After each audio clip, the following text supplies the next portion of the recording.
Good afternoon. Gary Fields, Superintendent of Bowling Green Independent School District. Wanted to give you an update on our planning for the opening of school for the 2020 school year and give you more information about some of the great things we have for our students as we begin another school year. As you know, as you saw last week, our plan is to open on August 10th with a hybrid schedule where half of our students will come on purple days, Monday, Wednesday, and our other half of our students will come on gold days, Tuesday, Thursday, and that'll occur for the first 2 weeks. Additionally, we have a virtual academy that will begin on August 10th as well for the school year. And this academy will serve as a separate school for students K through 12 who choose that option. And we're going to give you more information about that today. The traditional school day, just so that everyone is very clear about what that'll look like, will be in district, in school at your district and home school. We will have safety protocols such as social distancing. Students and staff will be wearing masks when not socially distanced. We will do temperature checks every day, and we will have frequent cleaning of our buildings. Additionally, all students will be assigned to a purple or gold schedule, and we have decided, looking at our demographics and our enrollment, that students whose household last name begins with A through J will be purple students for the first 2 weeks of the school year, and students with the last name K through Z will come to school on gold days. Also, NTI days, if we return to the hybrid model or extended school closures, will be used, and on each of the first 2 Fridays will be NTI days. What will the day look like, and some of the expectations for a traditional school day and a virtual academy school day? Well, first of all, you can see our school times, and some of those times have been tweaked, so please make sure you check those out for each grade level to make sure that we have enough time in the school day as we go through the school year. But also the virtual academy will be an 8 to 3 school as well. So students will attend school online during the same time that our in-person students will be attending school. Daily procedures, we will follow healthy at school guidelines as established by the state.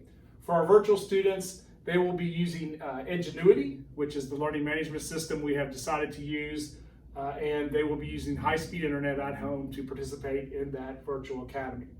Attendance policies are very similar to today. You know, if students are missing school, not at school, then we're going to come check on you. We're going to do home visits. We're going to make sure that everything's okay and any supports that we can give you.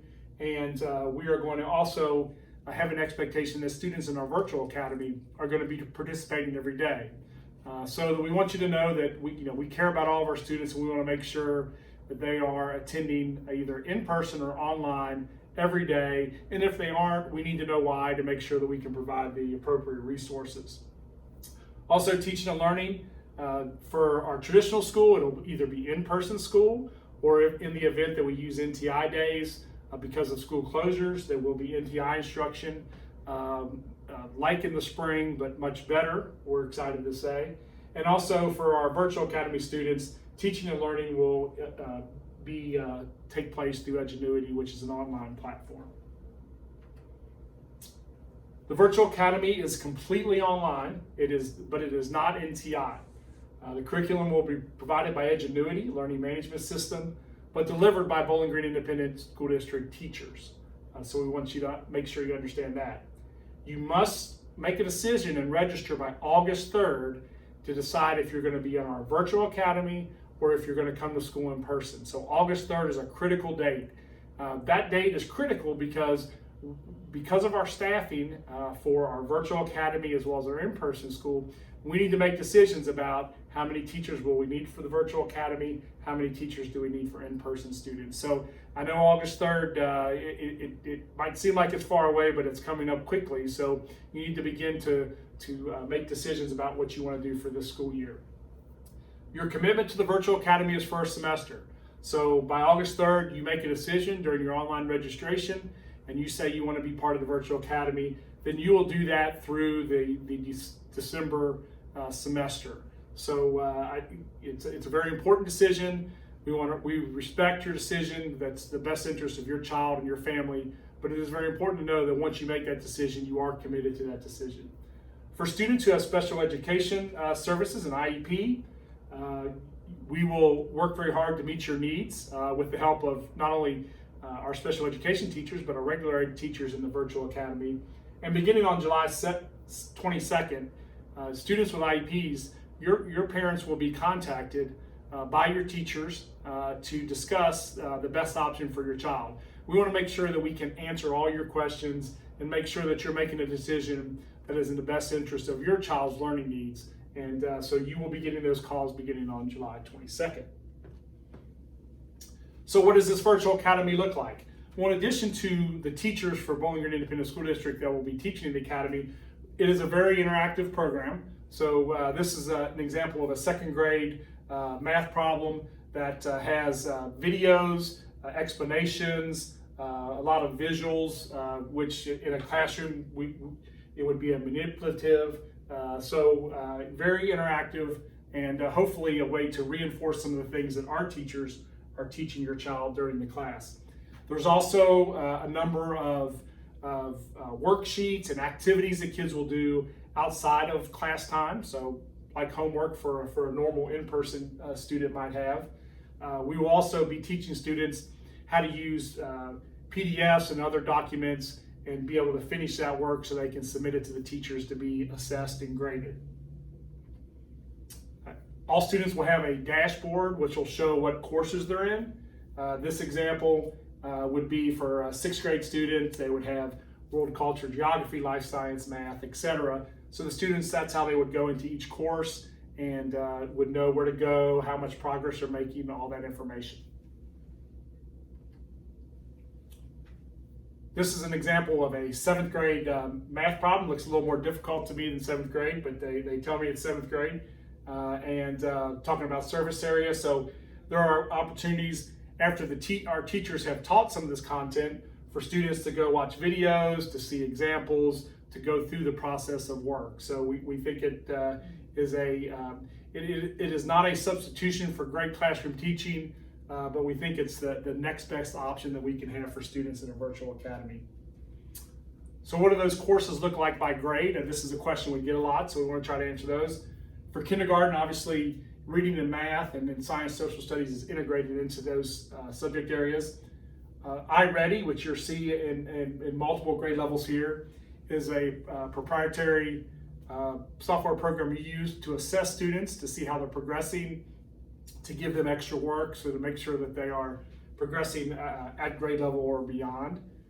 Also, handwriting skills. Handwriting Without Tears is a program we use, which will be information that will be sent home to students that'll be separate from Edgenuity, but will help students with their handwriting. Additionally, we even have keyboarding skills as well that we will share as we move forward. But as you can see, in each grade level, we have courses that mirror exactly what students in an in-person scenario would take. One of the things that we'll have to determine down the road is our elective offerings. Until we have all of our students make a determination about if they're coming in person or virtual, at that point we'll make a determination about what electives we can offer. And that's determined by the number of students who sign up. So at this time we can't tell you exactly what those electives will look like, but we will have more information once August 3rd passes and students sign up. So the Virtual Academy, it will start on August 10th, just like all the other students with our Purple Gold schedule. We have an orientation that day for our students that will be directed by our teachers to teach you how to use the system. So that's a very important day. We'll require daily participation, attending a regular school day from 8 to 3. So the school day, it is not, so I guess the perception of I can sleep till noon and start class at 1 if I'm in the Virtual Academy is not an accurate description. School will start at 8 o'clock and 1 to 3 o'clock. You may have some work after hours, but the normal school day is 8 to 3.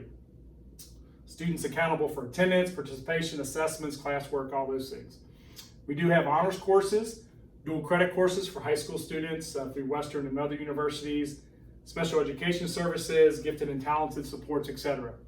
The two limitations that right now we haven't solved and we don't have an answer for is These courses do not meet NCAA eligibility. So if you have a student, especially at the high school level, who is maybe an NCAA athlete, these will not qualify for NCAA eligibility.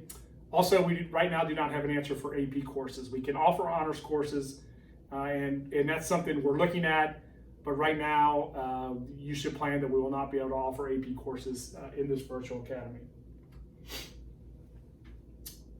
So 8 to 3 for all participants. We do have Chromebooks available if your child needs that, and we will have more information once we get past the August 3rd deadline to sign up. Parents will be invited to the virtual meeting to get to know their teachers on August 10th. So August 10th is a really big day, not just integrating and welcoming our students to the virtual academy. It's going to be welcoming parents and helping you understand what's going on. Some questions we get about the virtual academy, and I know you have a ton of questions, and I can't answer them all in a short video, or even if I tried to answer everyone in person. But can you participate in extracurriculars? We get asked that all the time. You can. Any extracurriculars that occur outside of school time, before or after school, you would be eligible to participate. So we want to let you know that. Another question we get a lot is, some of you have already completed online registration. You're the first ones to get it done before we even talked about this option. If that is the case, we're going to be reaching out to you in the coming days to ask you your decision on virtual or in-person registration. So we want to make sure that we are going to reach out to you. For those of you that haven't enrolled yet online, you need to do that ASAP. I have a son who's going to be an 8th grader. I did it yesterday. The last question before I signed off and submitted my registration was, is he going to attend in person or virtually? That's your opportunity to tell us what you're going to do. So our timeline for our virtual academy, we would like for all of you to, if you've completed online registration, to get that done. On the 28th, we're going to begin assign courses for virtual academy students. So if you're a student at Bowling Green High School and you're a freshman and signed up for Algebra 1, Biology, Geography, what we'll do is we will enroll you in those classes in the virtual academy. So your virtual academy classes, as closely as we can, will match up with the classes that you've already signed up for. So we want to let you know that. We're going to work on assigning our teachers to the virtual academy, and then on August 10th is the day. That's the day that we introduce your students to the virtual academy, as well as introduce you. Online registration, once again, please go ahead and do that if you have not already. If for some reason you're having trouble logging in, you're a returning student and you forgot that password, happens to me all the time, all you have to do is email bgparentportalhelp@bgreen.kyschools.us, and we can reset that password for you to get you going. If you're a new student, so that means a new student to the district or a new kindergartner that has never enrolled online with the district, you will need to visit your school to get that information and to get the activation key. So I encourage you to do that sooner rather than later. We also have a number of days coming up next week on Monday, Tuesday, Wednesday at our elementary schools, the junior high and high school. So we are here to help, and we want to help you in any way that we can to get you registered. Another question, unrelated to Virtual Academy, but more for our in-person students, is we're getting a lot of questions about what are our protocols. And so this document was developed by our great nurses from Graves Gilbert Clinic. We have a Graves Gilbert Clinic nurse in every one of our buildings, plus a nurse practitioner that oversees all of our buildings, as well as a great partnership with the Barren River Health Department, who has been great. Matt Hunt and his staff are outstanding. And so we have worked really hard to make sure that we have systems in place and protocols in place for students. So I won't go through this whole thing, but I think it's a pretty simple flow chart that shows, what happens when a student has a fever, what happens when a student or staff member tests positive, what are our next steps, at what point do staff or students have to isolate or quarantine, at what point are students or staff allowed to return to school. So we hope that this visual answers a lot of your questions. Once again, we might be able to answer 80% of the questions with this. I know that many of you have more questions that are very specific, and all I can say is you need to ask those questions of us as they arise. We have a website here, the Back to School website, which has a ton of information for you. But one of the things on this website is a Google form that you can enter in your question and your email address, and you will get a response to that question. We have found that because of all the different modes of communication, from our Facebook post to our Twitter account to emails to phone calls, there's a lot of questions that we can answer if we can accumulate and get together in one place. So if you go to this website, there's a place on there for you to submit your question. You will either get a response from myself if it's related to a broad district question. If it's a curriculum question, Lisa Beth Brown, who is in charge of our curriculum and virtual academy, may answer. If it's health related or attendance related, DG Cheryl or DPP may respond. So if it's special education related, Candy P, our new director of special education, may respond. So we want to respond, and we will respond to your questions. So it's easier for us if you ask these questions in a consolidated manner like this. Although social media is great, posting a question on Facebook, we always either maybe not see it or we can't answer it in a timely manner. So once again, I encourage you to ask the questions. All questions are accepted and will be responded to. And there may be times where I say I don't have an answer for you yet. And please take that as we're working on it. We are developing plans as we go. But we're excited. We think we have options for our students to allow our students to continue to grow, not just academically, but social-emotionally, either in a virtual academy or an in-person setting. So thank you again. Once again, ask the questions, and we want to be there to help. Thank you.